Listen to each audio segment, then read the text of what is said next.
नमस्कार, मैं हूं अतुल चौरसिया। आपका खर्चा आपकी चर्चा हफ्ता दर हफ्ता हम एक बार फिर से लेकर आए हैं न्यूज लॉन्ड्री का हिंदी पॉडकास्ट एनएल चर्चा। आज चर्चा में हमारे साथ दो खास मेहमान हैं। दो के दोनों लोग हमारे साथ जूम पर जुड़े हुए हैं। बिहार के पटना से हमारे साथ फ्रीलांस जर्नलिस्ट, सीनियर जर्नलिस्ट हैं अनीश अंकुर साहब जुड़े हैं। बहुत बहुत स्वागत है अनीश जी आपका चर्चा में। नमस्कार। नमस्कार। और साथ में हमारे साथ बारन बेंच की पत्रकार हैं ज़ेब हसन। ज़ेब, आपका भी बहुत बहुत स्वागत चर्चा में। Thank you so much. और साथ में हमारे एसोसिएट एडिटर मेघनाथ भी हैं। मेघनाथ, आपका भी बहुत बहुत स्वागत। नमस्ते नमस्ते नमस्ते। तो आज जो चर्चा है उसमें बहुत सारे जो विषय हैं जिन पर हम खास फोकस करेंगे। उसमें एक तो बिहार की राजनीति में बहुत सारी घटनाएं घट रही हैं, तो उसके बारे में हम बातचीत करेंगे। हमारे साथ अनीस हैं, अनीस उस पर थोड़ा सा और रोशनी डालेंगे। और साथ में दो तीन इस तरह के, जैसे एक हिजाब को लेकर जो हाई कोर्ट का आया है, कर्नाटक हाई कोर्ट का जजमेंट आया है। इसके बाद हमको एक्चुअली काफ़ी रिक्वेस्ट भी आए थे कि आप हिजाब पे एक डिस्कशन कीजिए, वो कर्नाटका हाई कोर्ट के रूलिंग पे, और ऊपर से शर्जील इमाम के बेल पे, उमर खालिद के बेल पे ये तो सब भी है। हरियाणा असेंबली ने एंटी कन्वर्जन बिल पास किया है। तो कई सारी चीज़ें हैं जिस पे हम कोशिश करेंगे कि इसको एक साथ थोड़ा बातचीत करें और इसके तमाम पहलुओं को समझें। बिहार में पिछले कुछ दिनों के दौरान काफ़ी राजनीतिक उथल पुथल रही है। एक तो कुछ दिन पहले हमने देखा कि जो विधानसभा में के स्पीकर हैं उनके साथ मुख्यमंत्री नीतीश कुमार की विधानसभा के पटल पे ही कहा सुनी हो गई, और मुख्यमंत्री ने उन्हें संविधान पढ़ने की नसीहत दी और कहा कि इस तरह से सदन नहीं चलेगा। और जवाब में स्पीकर ने भी काफ़ी तल्ख लहजे में मुख्यमंत्री को बताया कि आप लोगों ने मुझे यहाँ किस लिए बैठाया है, अगर कोई मेरी बात ही नहीं सुनता है तो वो जो घटना इसका थी। थोड़ा सा एक बिगिनिंग में कॉन्टेक्स्ट दे देता हूँ क्योंकि मज़ेदार स्टोरी है थोड़ी सी। बिल्कुल। लखीसराय करके एक जगह है जहाँ पर एक पार्टी हो रही थी फरवरी में। वहाँ पे कुछ लोगों ने गन्स ब्रांडिश करके प्रोसेशन निकाला, तो 2 लोगों को वहाँ पर अरेस्ट कर लिया और वो बीजेपी के कार्यकर्ता थे। तो और करीबी थे विधानसभा अध्यक्ष। हाँ, और अभी फिलहाल वो जो एरिया है वो स्पीकर का एरिया है, जो अभी असेंबली में जो स्पीकर है उनका एरिया है, विजय सिन्हा। और उन्होंने प्रेशर डालने की कोशिश की इन दोनों को रिलीज करवाने के लिए, लेकिन पुलिस मान नहीं रही थी। तो इन्होंने पिछले 2 हफ्तों से बीजेपी के एमएलएज असेंबली में जाके बहुत हो हल्ला कर रहे हैं और स्पीकर ये अलाउ भी कर रहे हैं। और फाइनली ये कन्फ्रंटेशन जो हुआ नीतीश कुमार और स्पीकर के बीच में, वो हाउस में हुआ क्योंकि स्पीकर ये जो बात है इसको बार बार दोहरा रहे थे, मतलब अलाउ कर रहे थे इस पे बात। और नीतीश कुमार जल्दी में आए, बहुत गुस्से में आए, और उन्होंने बोल दिया कि this is not the way to run the house, कि ये ऐसे नहीं चलेगा। और काफ़ी गर्मा गर्मी हुई। और अभी आई थिंक कल की एक खबर है कि वो जो रिक्वेस्ट थी स्पीकर की कि एक ट्रांसफ़र करना है डीएसपी का वहाँ का, वो हो गया अभी। मतलब Nitish Kumar has buckled down अभी प्रेशर पे। और ये कॉन्टेक्स्ट है इस मामले का।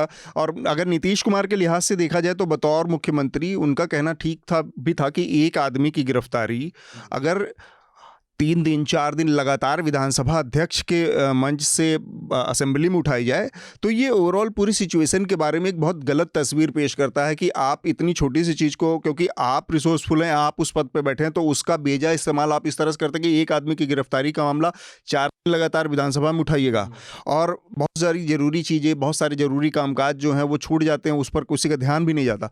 तो उस लिहाज से नीतीश कुमार का गुस्सा जायज़ है। मुझे लगता है कि अनीस इस पर थोड़ा सा और रोशनी डाल सकते हैं कि ये जो पूरा मसला था उसमें एक टाइम के बाद, क्योंकि दोनों दल अलायंस में है, भाजपा और जेडीयू, तो एक उसकी वजह से एक कड़वाहट की स्थिति भी पैदा हो गई और ये लग रहा था कि दोनों दल को ही रास्ता निकालना पड़ेगा। तो एक बीच का जो रास्ता निकला, क्या वो सम्मानजनक रास्ता दोनों के लिए है? और उसमें आपको क्या लगता है कौन किस हद तक सही और गलत था? नहीं, वो अतुल आपने बिल्कुल सही कहा कि विधानसभा अध्यक्ष के गृह जिले का ये मसला था और एक पुलिस पदाधिकारी के स्थानांतरण के मसले को लेकर प्रकट रूप से ये दिखता है कि दोनों में मतभेद। लेकिन इसका संदर्भ जब विजय कुमार सिन्हा को जब विधानसभा अध्यक्ष बनाया गया था पिछली बार विधानसभा चुनाव के बाद, उसी वक्त से ये लगभग तय हो गई थी कि आगे आने वाले दिनों में ये मतभेद उभरेंगे, कन्फ्रंटेशन होगा और उत्तर प्रदेश चुनाव में जो भाजपा की जो ताकत बढ़ी या 4 राज्यों में उसकी जीत हुई, इसने बिहार भाजपा की कहें कि मनोबल को काफ़ी बढ़ाया। तो इसके इन दोनों के कन्फ्रंटेशन को इसी संदर्भ में देखा जाना चाहिए। वरना आप देखिए कि विजय कुमार सिन्हा की राजनैतिक हैसियत अगर आप देखें तो लगभग कुछ नहीं है नीतीश कुमार के सामने।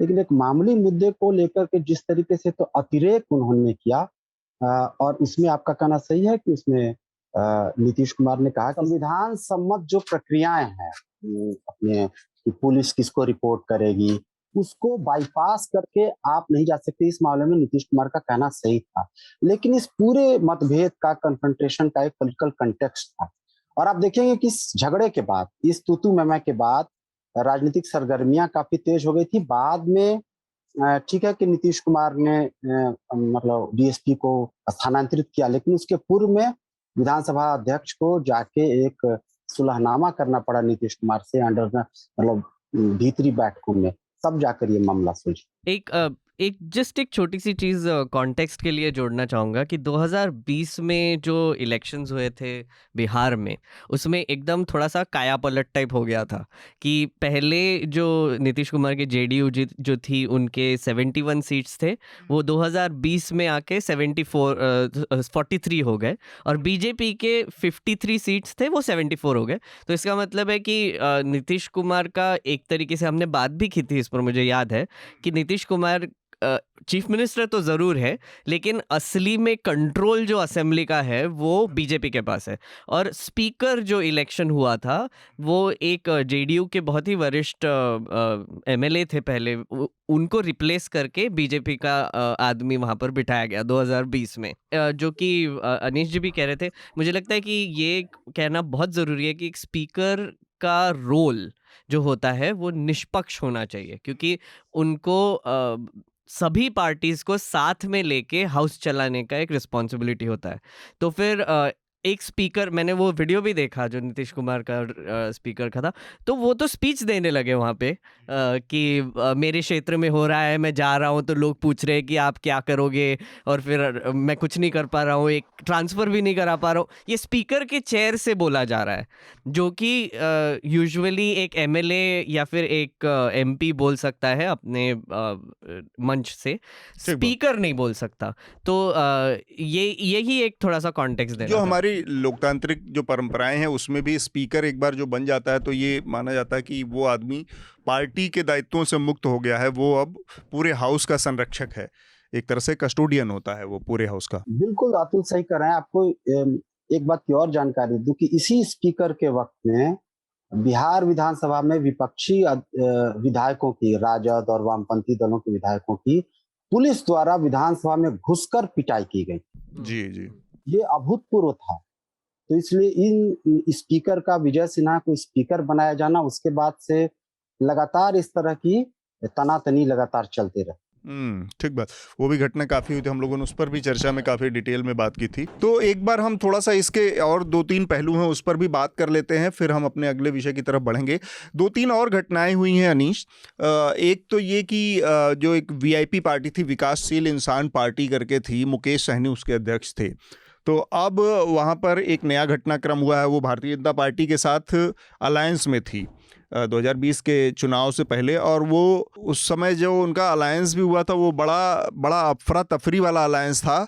हम लोगों को याद है कि वो सीटों का जब समझौता महागठबंधन का हिस्सा थे, जिसमें आरजेडी थी, वामपंथी पार्टियां थी, और ये भी उस मंच पे बैठे थे तेजस्वी, जहां पर कि सीटों के अनाउंसमेंट हो रहे थे और मंच से ये उठकर चले आए थे। और उसके बाद भारतीय जनता पार्टी, तो वो एक बड़ा मुद्दा बना था कि जाके इन्होंने भारतीय जनता पार्टी से वो अलायंस किया और 12 सीटें दी थी मेरे ख्याल से भारतीय जनता पार्टी ने, जिसमें से ये 11 जिसमें से 3 सीटें जीत पाई है। अच्छा, 4 जीते, चार जीते, एक की अभी जो इनके एक पासवान कोई थे उनकी डेथ हो गई है, मुसाफिर पासवान। जी, और 3 बचे थे। ये तीनों को भारतीय जनता पार्टी ने अपोचिंग करके अपनी पार्टी में मिला लिया है। तो जो 74 मेघनाथ बता रहे थे, 74 जो नंबर्स थे, वो अब भारतीय जनता पार्टी के 77 हो गए हैं बढ़ के। तो जो आरजेडी थी 75 के साथ सबसे बड़ी पार्टी थी विधानसभा में, वो अब दूसरे नंबर पर आ गई भारतीय जनता पार्टी। लेकिन ये जो इनके साथ हुआ है, मुकेश साहनी के साथ ये जो नंबर का खेल हुआ और किस तरह से ये घटनाक्रम आगे बढ़ रहा है, क्या कुछ आप ऐसा भी देख पा रहे हैं कि वहाँ कुछ ऐसा पक रहा है पटना में कि भारतीय जनता पार्टी कोई बड़ा कदम बढ़ाने जा रही है या बढ़ाती दिख रही है, जिसमें फेस के तौर पर भी अब उन्हीं का आदमी होगा? नीतीश कुमार बहुत छोटी पार्टी रह गई है अब, तो क्या ऐसा कोई एडवेंचर भी देखने को मिल सकता है जिसमें भारतीय जनता पार्टी कहे कि अब बस बहुत हो गया, अब हमारा मुख्यमंत्री होना चाहिए? मुझे लगता है कि पिछला जो विधानसभा का चुनाव था 2020 का, भारतीय जनता पार्टी ने ऐसी कोशिश की थी कि, लेकिन मुझे लगता है कि उनको मुंह की खानी पड़ी। और अगर आप उनको 2024 का जितना चुनौतीपूर्ण भरा लोकसभा का चुनाव है, उसमें भारतीय जनता पार्टी इस तरह का रिस्क लेगी पिछले विधानसभा चुनाव के अनुभव के आधार पर, मुझे उसमें शक है। लेकिन एक जो महत्वपूर्ण बात यह है कि बिहार हिंदी क्षेत्र में इकलौता ऐसा प्रदेश है जहां भारतीय जनता पार्टी अपनी बदौलत कभी सत्ता में नहीं आ पाई। यहाँ कभी वो सबसे बड़ी राजनीतिक पार्टी भी नहीं, और जैसा कि आपने कहा कि उसके 77 विधायक हो गए और अब वो बड़ी पार्टी है। लेकिन इसके साथ एक बड़ा संदर्भ यह है कि आप पिछले उत्तर प्रदेश चुनाव में मुकेश सहनी ने लगभग 100 सीटों पर उम्मीदवार खड़े किए थे और गृह मंत्री और प्रधानमंत्री के खिलाफ खुलकर उसने बातें की थी। और जो 3 विधायक उनके गए हैं, मिश्री लाल यादव, स्वर्णा सिंह और राजू सिंह, ये पूर्व में भारतीय जनता पार्टी के कैडर रह चुके थे, चुनाव लड़ चुके थे। 2015 का जो चुनाव था विधानसभा, उसमें ये तीनों उनसे लड़ सके। स्वर्णा सिंह के पिता खुद भारतीय जनता पार्टी के कद्दावर नेता थे। आपको 2020 के चुनाव में एक बात इस चीज को समझनी चाहिए कि भारतीय जनता पार्टी ने प्रकट रूप से भले 121 सीटों पर चुनाव लड़ा था दिखने के लिए, लेकिन 243 सीटों पर वो लड़ रही। जैसे वीआईपी के तीनों कैंडिडेट भाजपा के दिए हुए थे, लोजपा के अधिकांश कैंडिडेट भाजपा के थे। उनका ये था, कैलकुलेशन ये था कि नीतीश कुमार को पर उनकी जो निर्भरता है इस चुनाव में समाप्त कर दी जाए, लेकिन उसका दांव उल्टा पड़ गया और बहुत मुश्किल से उनकी सरकार बन सकी। दूसरी बात आप देखिए कि वीआईपी जो पार्टी है, मुकेश सहनी जो खुद पहले सिनेमा में सेट डिजाइनर हुआ करते थे, पिछले नरेंद्र मोदी के उद्भव के साथ, अभ्युदय के साथ, 2014 के साथ इन्होंने जो अपने पैसे कमाए, एक निषादों की, मल्लाहों की एक पॉलिटिकल कम्युनिटी बनाने की कोशिश की और धीरे धीरे वो समझौतों के साथ करते वो इसके करीब आ पहुंचे। इसलिए भारतीय जनता पार्टी ने ठीक है अपनी प्रतिक्रिया में ये कदम उठाया, लेकिन इसके साथ ही एक बात और याद रखना चाहिए कि वीआईपी को जो विधानसभा में 11 सीटें लड़ने को मिली थी, वो भारतीय जनता पार्टी के कोटे से दी गई। इसको इस रूप में समझे कि 243 विधानसभा सीटों वाला जो बिहार विधानसभा है, उसमें भारतीय जनता पार्टी ने 121 और जेडीयू ने 122 सीटों पर लड़ना तय किया। इन दोनों में से जीतन राम मांझी को जेडीयू कोटे से सीटें दी गई और वीआईपी को भाजपा के कोटे से सीटें दी गई, 7 सीटें। तो उसने कोटे की सीट भी दी और अपने उम्मीदवार भी दिए। तो ये लोग पुराने भारतीय जनता पार्टी के लोग हैं। जो वीआईपी पार्टी के जो लीडर है मुकेश साहनी, उन्होंने उत्तर प्रदेश इलेक्शन में कैंडिडेट्स खड़े किए थे और वहाँ पर उन्होंने काफ़ी बयान दिए थे जो बीजेपी के खिलाफ थे। तो एक तरीके से वो बिहार में उनको सीट्स मिली है बीजेपी से कोटे से, जैसे कि अनीश सर बोल रहे हैं अलायंस है वहाँ पे, और नेबरिंग स्टेट में जाके आप उम्मीदवार खड़े कर रहे हो बीजेपी के खिलाफ और उनके खिलाफ बात कर रहे हो कि हमको इनको हराना है एक्सेट्रा। तो ये दोनों चीज़ें हो नहीं सकती है। और एक अगर आप छोटी रीजनल पार्टी हो जो बिहार से निकली हुई है, तो वहाँ पर भी रीजन में भी रीजनल, हाँ रीजन में भी रीजनल है। हाँ। तो इस पार्टी को मुझे लगता है कि थोड़ा सा और केयरफुली उनका गेम प्लान भी बनाना चाहिए था कि ऐसे ना हो कि आप बाजू के स्टेट में एक्सपेंशन करने निकले और अपने स्टेट में आप सीट खो गए, और वही हो रहा है यहाँ पे। पर इसमें एक चीज़ और है, अनीश आप भी अपनी बात रख सकते हैं।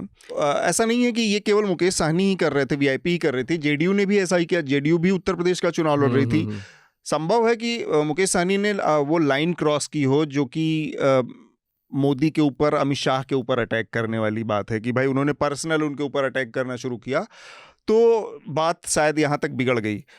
मेरा एक सवाल इससे जुड़ा दूसरा है कि मुकेश सहनी की पार्टी है या इस तरह की छोटी पार्टियां जो हैं, एक रास्ता निकाला है बड़ी पार्टियों ने, जो चुनाव के बाद का परिदृश्य होता है कि भाई आपके पास जब तक 2/3 नंबर नहीं रहेगा तब तक आप पार्टी से डिफेक्ट नहीं कर सकते। हाँ, तो एंटी डिफेक्शन लॉ ये कहता है कि 1/3 आपकी पार्टी अगर डिफेक्ट कर जाए तो चलता है। हाँ, तो 1/3 अगर डिफेक्ट कर जाएंगे मतलब कि 33%, 33%, तो वो नई पार्टी बना सकते हैं, नई यूनिट बना सकते हैं। अब इससे निपटने का, क्योंकि ये उत्तर प्रदेश में भी हमने देखा कि इस तरह की एक चीज हो गई है कि सीटों का अलायंस तो दलों के साथ होता है, लेकिन कैंडिडेट उसमें कैडर के उतारे जाते हैं। सपोज भाजपा ने वेस्ट यूपी में ऐसा बहुत किया कि बहुत सारे अपने कैडर उतारे, अपने कैडर को दूसरी पार्टियों जो अलायंस में थे उनको टिकट दिलाया। समाजवादी पार्टी ने भी ये काम किया, बहुत सारी जो उनके अलायंस थे अलग अलग पार्टियों से, वहां पर सपोज जो ओम प्रकाश राजभर की पार्टी थी तो उसमें अपने सपा के कैडर को टिकट दिलाया। तो ये जो एंटी डिफेक्शन लॉ को कानूनी जो लूप होल्स होते हैं या जो उसमें खामियां होती हैं उसका फायदा उठाकर इन चीजों को मतलब एक तरह से दरकिनार करने का एक बैकडोर रास्ता है, वो मुझे बड़ा अजीब, मतलब नई चीज दिख रही है कि ये अब लगातार पैटर्न बनता जा रहा है। एक और चीज, जैसे मुझे लगता है कि बीजेपी को खतरा जो अभी है वो रीजनल पार्टी से। अब आप वीआईपी पार्टी देख लो, छोटी पार्टी है लेकिन उनके 4 सीट्स थे, जैसे कि आपके यहाँ एक देहांत हो गया, वहाँ पर बाईपोल्स चल रहे हैं। तो अभी बाईपोल्स अभी अप्रैल में होंगे, वहाँ पर भी बीजेपी ने खुद का उम्मीदवार उतारा है। वहाँ पर आरजेडी ने भी उम्मीदवार उतारा तो है ही, जेडीयू ने भी उम्मीदवार उतारा है। तो मतलब वहाँ पे कोई अलायंस की बात ही नहीं है, 2020 का बात हो गया। और वीआईपी पार्टी ने भी एक अभी कैंडिडेट उतारने की बात की है। तो ये एक बहुत इंटरेस्टिंग है कि वो जो 4 में से 1 सीट थी वो तो अब पूरा कॉन्टेस्ट ही बदल गया वहाँ पे। और जो 3 सीट्स, जैसे कि आपने कहा एंटी डिफेक्शन लॉ, तो अगर तीनों के तीनों एमएलए चले गए तो फिर वो लॉ तो अप्लाई होगा नहीं वहाँ पे। बिल्कुल, आपने जो 16 अप्रैल को चुनाव होने हैं, बोचहां विधानसभा सीट है, वो मुजफ्फरपुर के आसपास, और वो इलाका एक कहें कि एक लिटमस टेस्ट होगा अभी जो कुछ बिहार में जो भी समीकरण बदलने की बात हो रही है उसकी।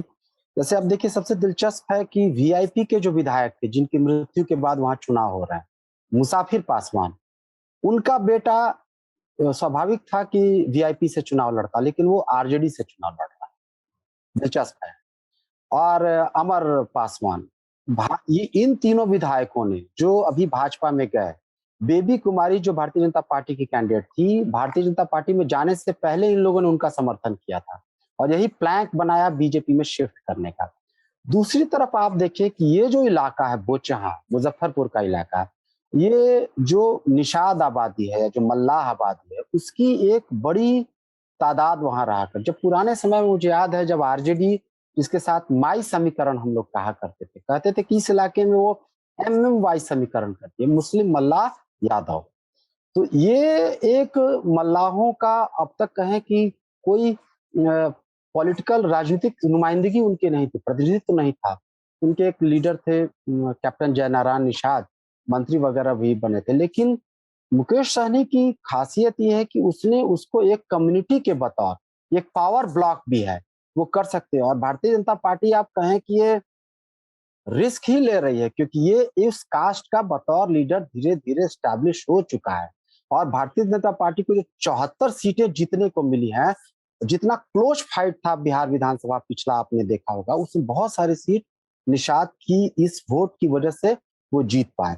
इसका एक और संदर्भ ये है, जैसे ये निषाद अति पिछड़े में आते हैं, ये दलित नहीं है, अति पिछड़ों का 32% का ब्लॉक माना जाता है उस मतलब बिहार में। और ये मोस्टली प्रधानतः ये मतलब एनडीए के साथ माने जाते हैं, नीतीश कुमार के ब्लॉक में माने जाते हैं। और मुकेश सहनी, आपको याद होगा कि 2015 का जो विधानसभा चुनाव, उसने भाजपा के लिए कैंपेन किया था।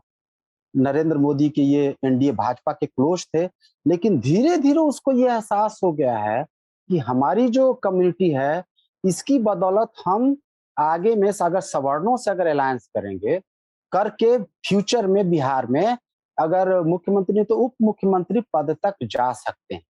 ये जो महत्वाकांक्षा थी उसकी, इसी ने भाजपा के साथ टकराव में किया। जैसे आपने बहुत अच्छी बात की कि भाजपा अब नहीं चाहती कि कोई क्षेत्रीय चुनौती उसको आए, तो इसलिए वो संभावित चुनौती बन सकता है, तो इस लिहाज से भी उसको कट ऑफ करना शुरू किया। लेकिन ये पेपर पर जितना आसान है कागज पर, जमीनी स्तर पर भाजपा के लिए बहुत ही मुश्किल और चुनौती भरा। ठीक बा। एक और बस आखिर में जो डेवलपमेंट है उस पर आपकी राय ले ली जाए और फिर हम अपने अगले विषय की तरफ बढ़ेंगे। एक टाइम के साथी रहे और फिर बीच में बहुत बड़े विरोधी बन गए, दुश्मन बन गए, एक दूसरे के खिलाफ मधेपुरा में चुनाव लड़े, एक दूसरे को हराया और अब फिर शरद यादव और लालू यादव ने अपनी पार्टियों को एक करने का फैसला किया है। हालांकि शरद यादव के नज़रिए से देखा जाए तो उनकी पार्टी का कोई जनाधार उतना बड़ा नहीं है, ना उनकी कोई भी इलेक्शन नहीं लड़ा था, कोई चुनाव भी नहीं लड़ा और कोई उनकी ऐसी राजनीतिक हैसियत भी नहीं है। लेकिन फिर भी कितना बड़ा इसका असर बिहार की राजनीति या वहाँ पर दिख रहा है आपको अनीश? शरद यादव के आने जाने से कोई फर्क पड़ता है बिहार की राजनीति में आज? ये अतुल आपने सही कहा, शरद यादव शारीरिक रूप से लगभग अक्षम हो चुके हैं और खुद मतलब मूव भी नहीं, और उनकी बेटी जो पिछले बार कांग्रेस से लड़ी थी और इन लोगों की रिश्तेदारी हरियाणा में रही है, वो लोग कांग्रेस में रहे। लेकिन जिस तरह की कांग्रेस में यहाँ स्थिति है, बहुत फ्यूचर ने तो एक राज्यसभा की सीट वगैरह के लिए किसी तरीके से सदन, ऊपरी सदन में पहुंचने के लिए ये लोकतांत्रिक जनता दल जो शरद यादव की पार्टी है का राष्ट्रीय जनता दल में विलय हुआ। दूसरा, एक राष्ट्रीय जनता दल के वो मैसेज भी देना चाहती है कि भाई देखिए, एक जमाने का एक सोशलिस्ट आइकॉन माना जाता था शरद यादव, तो जब उसको कोई नहीं पूछ रहा था तो देखिए मैंने जगह दी। तो एक मैसेज भी, एक सामाजिक न्याय की ताकत। दूसरी बात यह है शरद यादव के साथ कि एक राजनीतिक ताकत ना हो, लेकिन दिल्ली में आप देखेंगे कि उसके साथ, शरद यादव के साथ व्यक्तिगत रूप से सामाजिक न्याय से जुड़ी बुद्धिजीवियों, कार्यकर्ताओं, एक्टिविस्टों का एक समूह जुड़ा है जो आपके पक्ष में चुनावी फायदा भले न दे सके लेकिन एक माहौल बनाने में करता है। तो इस माध्यम से एक माहौल, वातावरण निर्माण के लिहाज से शरद यादव के साथ जो जुड़ा समूह है, बिखरा हुआ समूह है पुराने कार्यकर्ताओं का, एक्टिविस्टों, पत्रकारों, बुद्धिजीवियों का, वो भी एक आरजेडी को मिल सकता है। मतलब उसका प्रधान अंतर्विरोध ये है कि हम राजद के नजदीक जाकर कुछ राज्यसभा या विधान परिषद, अभी देखिए 24 सीटों पर विधानसभा के चुनाव, विधान परिषद के चुनाव होने हैं 1-2 महीनों में, तो ये सब उसका एक राजनीतिक संदर्भ है। लेकिन एक जमाने में जिसने एक बड़ा रोल प्ले किया शरद यादव ने, जो सामाजिक न्याय की धारा से आते थे, लेकिन इस धारा को एनडीए के करीब ले जाने वालों में भी वो एक प्रमुख शख्सियत है। दूसरी धारा अभी उसका आधा हिस्सा अभी भी एनडीए के साथ है, नीतीश कुमार, आधा हिस्सा फिर से वापसी कर चुका है। तो वीडियो पर हमारे दर्शकों के लिए बस इतना ही। बाकी का हमारा पूरा पॉडकास्ट सुनने के लिए आप हमारे तमाम पॉडकास्ट प्लेटफॉर्म पे जा सकते हैं, वहाँ पर आप ये पूरी बातचीत सुने। ज़ेब को आपने वीडियो पर नहीं सुना है क्योंकि वो कुछ ऐसे चुनिंदा मसले हैं जिन पर बात करेंगी, तो आप हमारे पॉडकास्ट पे आइए और उनकी भी बात सुनिए, उनकी भी राय जानिए। और एक आखिरी चीज़ बोलना चाहूँगा कि अगर हमने आपके कमेंट्स पढ़े यूट्यूब पे और हमने आपके डिस्कॉर्ड पे भी कमेंट्स पढ़े, कुछ लेटर्स भी आए हैं, तो हम वो पॉडकास्ट पर, मतलब आगे जैसे हम पॉडकास्ट ऑडियो होगा तो उस पर उसकी भी चर्चा करेंगे। अगर आपको हमें लिखना होगा तो या फिर आप कमेंट छोड़ सकते हैं या फिर आप हमारे वेबसाइट पे जाके newslaundry.com/podcast-letters पे जाके हमको लेटर भी ले सकते हैं। अब बाकी की चर्चा ऑडियो पर।